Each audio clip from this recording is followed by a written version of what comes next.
नाज़रीन इकराम, एक सांप एक जुगनू का पीछा कर रहा था। जुगनू जो सिर्फ चमकने के लिए जीता था। जुगनू रुक गया और सांप से कहा, क्या मैं आपसे 3 सवाल पूछ सकता हूँ? सांप ने कहा, हाँ। सवाल नंबर 1, क्या मैं उस मखलूक से ताल्लुक रखता हूँ जो आपकी ग़िज़ा है? सांप ने कहा, नहीं। सवाल नंबर 2, क्या मैंने आपको कुछ कहा? सांप ने कहा, नहीं। सवाल नंबर 3, फिर तुम मुझे क्यों हड़प करना चाहते हो? सांप ने जवाब दिया, क्योंकि मैं तुमको चमकता देखकर बर्दाश्त नहीं कर सकता।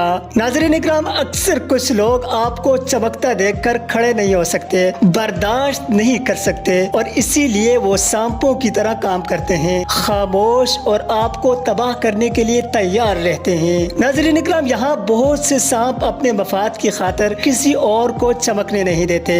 या अल्लाह हम सबको और हमारे मुतालिकीन को हासिदों, दुश्मनों, बुग़्ज़ रखने वालों और शर फैलाने वालों से और उनके शर से हमेशा महफूज रख। आमीन या रब्बल आलमीन।